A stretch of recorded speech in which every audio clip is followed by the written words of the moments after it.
ఇదిగోనయ్యా కాఫీ.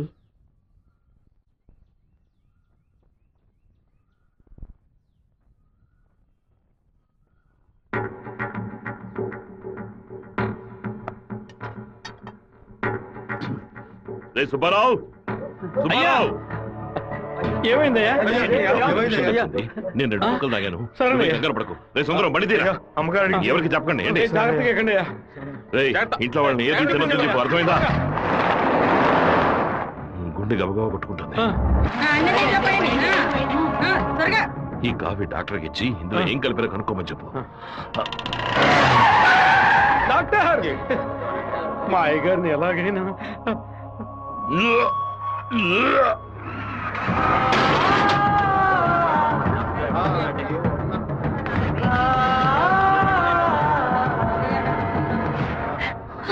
అయ్యో శివ, ఏంట్రా ఇదంతా?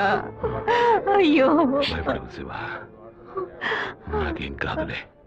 మన ఇంట్లో జరిగిన విషయం బయట ఎవరికి తెలియకూడదు. కొత్తగా ఎవరో ఇంట్లోకి వచ్చింది? కొత్తగా ఎవరు రాలేదన్నా. అయ్యా, పొద్దున బట్టలు తీసుకోవడానికి చాకల మా అదయ్యగాడు వచ్చాడు. తర్వాత చేపలు వచ్చాడు. చేపలు కడగడానికి ఇంట్లోకి వచ్చారు. నాకే పాపం తెలియదయ్యా. ఎవరింటికి వెళ్ళినా కుక్కడు నీళ్లు కూడా మింగే ముందు ఆలోచించే గుట్టక వేస్తారే. ఇప్పుడు ఎలా? ఇంట్లో నీళ్ళని తాగడానికి ఆలోచిస్తే అది తప్పు కదా గంగా. శివ, కొంచెం లోపలికి వస్తావా? మాట్లాడాలి. పొద్దున అందరి గురించి నీతో చెప్పాను. రాధికమ్మ కూడా వచ్చి వెళ్ళింది. ఆ విషయం మాత్రం నీతో చెప్పలేదు. అయ్యగారి కాఫీ కలిపేటప్పుడు తను కూడా వంటింట్లో ఉంది బాబు. ఏమంటున్నావు? అత్త ఎక్కడికి వెళ్ళారు? అత్తయ్య పెరట్లో పశువులకి కుడితి కలుపుతోంది. అవును, ఎన్నేళ్లుగా మీరు ఇంట్లో పని మంచిగా పనిచేస్తున్నారు? నేను ఇంట్లో పనిచేస్తున్నానన్న విషయం నువ్వు చెప్తేనే తల్లి నాకు గుర్తుకొచ్చింది. ఓ సరే, నేను అత్తయ్యతో మాట్లాడొస్తాను. పెరట్లోకి వెళ్తానని చెప్పిన అమ్మాయి అక్కడికి వెళ్ళలేదు, వాకిట్లోకి రాలేదు, తర్వాత కనిపించలేదు. ఎవరి గురించి ఏం మాట్లాడుతున్నావు? ఆ అమ్మాయి వదిలిన చెప్పులు కూడా వాకిట్లోనే ఉన్నాయి. కావాలంటే వెళ్ళి చూడు బాబు.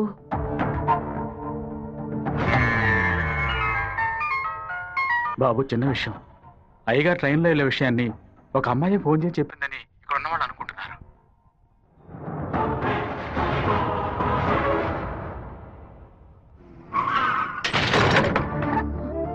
ఏంటిది? వేసుకుని వచ్చిన చెప్పుల్ని మర్చిపోయి వెళ్ళేంత తొందర ఏంటి నీకు?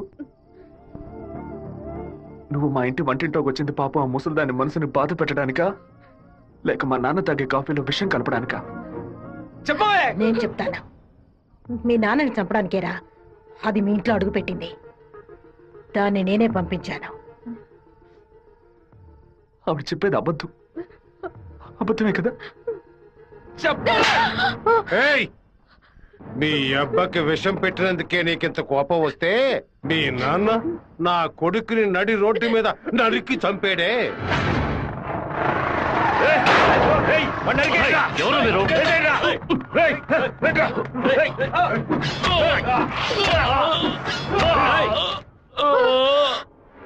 వాణ్ణి చంపి పారేయాలని ఆ రోజే నేను పగబట్టాను. కానీ మీ నాన్న పలుకుబడి అంతస్తు నన్ను ఆ పని చేయనీలేదు. ఒకరోజు నువ్వు మా అమ్మాయితో మాట్లాడుతూ నేను చూశాను. ఆ రోజే నిర్ణయించుకున్నాను, వాణ్ణి చంపడానికి ఇదే సరైన మార్గమని. పుట్టింది ఆడపిల్ల గనక దీని చేతికి విషం ఇచ్చి పంపాను. అదే మగపిల్లాడు గనక పుట్టుంటే వాడి చేతికి కత్తిచ్చి పంపేదాన్ని. వాళ్ళ నాన్నగారి జ్ఞాపకం నా కూతురికి రాకూడదని 10 ఏళ్ళు దాన్ని ఇంటి నుంచి దూరంగా ఉంచాను. మా నాన్న నిజంగా హత్య చేసుంటారో లేదో నాకు తెలియదు. నీ పగ తీర్చుకోవడానికి నువ్వు ఇంకేం చెప్పానో మా ఇంట్లోకి వచ్చి ఉండొచ్చు. నా ప్రేమ తప్ప నీకు ఇంకేం దొరకలేదా? పత్తికుండగానే పాతి పెట్టేశావు కదా.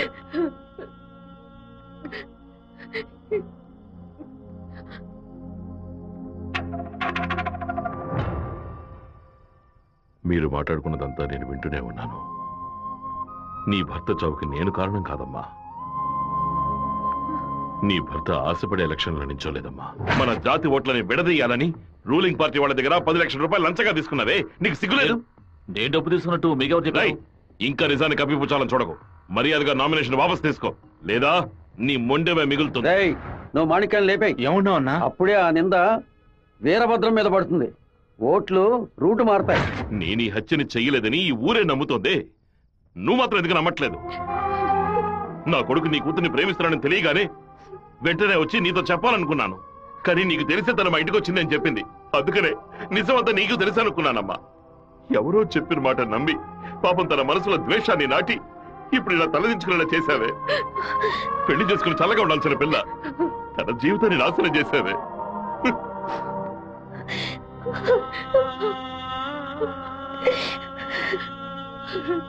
నువ్వు నాకు మాత్రమే ద్రోహం చేయలేదే, మా అమ్మ, నాన్న, చెల్లెలు అందరూ నీ మీద పెంచుకున్న ప్రేమకు ద్రోహం చేశావు. ఒళ్ళమ్ముకొని బతికి ఆడది కూడా ప్రేమించినట్టు నటించమంటే చీయని ఉమ్మేసి వెళ్ళిపోతుంది.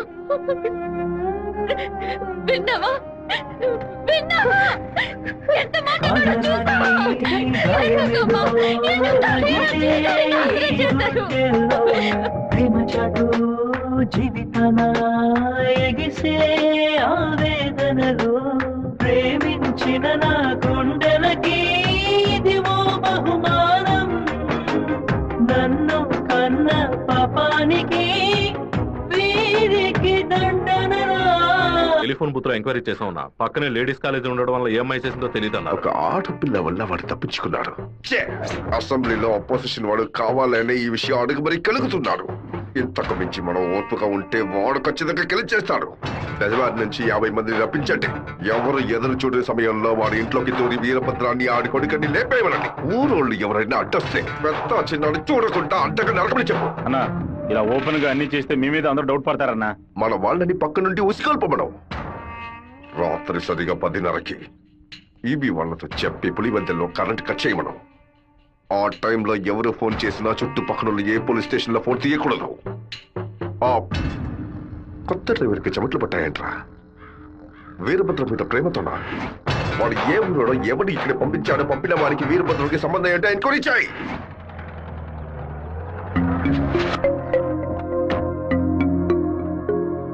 పెళ్లి ఏమిటన్నయ్యా? వద్దమ్మా. ఎప్పుడు నాన్న గురించి మాట్లాడుతుంటావుగా. నాన్న ఇలాగే ప్రవర్తిస్తారా? శత్రువైనా మర్యాద ఇచ్చి మాట్లాడతారు కదా. వెళ్ళనయ్యా. నేను నిన్ను క్షమాపణ అడగడానికి రాలేదు. ఎందుకంటే నేను చేసిన తప్పుకి క్షమాపణ లేదు.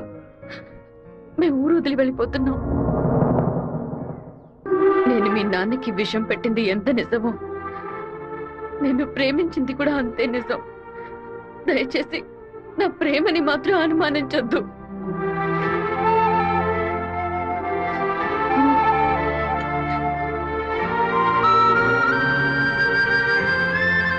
బావా నీతో మాట్లాడాలరా.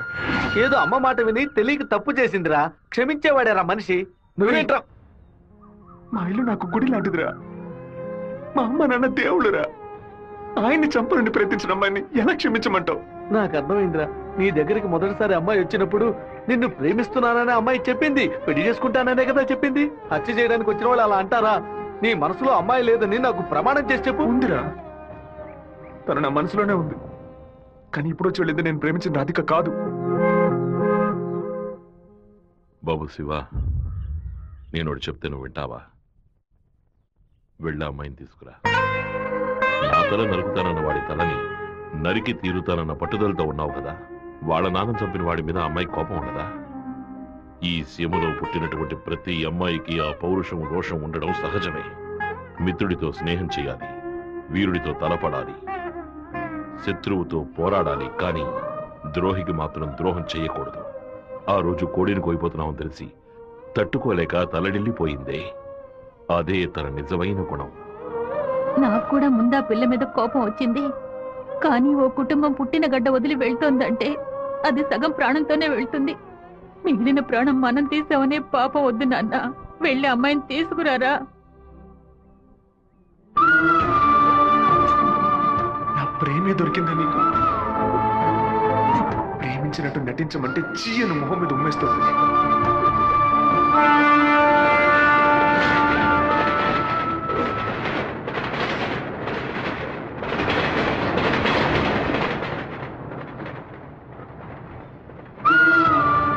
రా, ఇంటికి వెళ్దాం. నాన్న తీసుకురమ్మన్నారు. రా, ఇంటికి వెళ్దాం. నేను రాను. ఏంటి ఎప్పుడు చూసినా తప్పు నిర్ణయాలు తీసుకుని ఇందుకే నన్ను ఇలా చంపుతున్నావు. నువ్వు లేకుండా నేను బతకలేనే.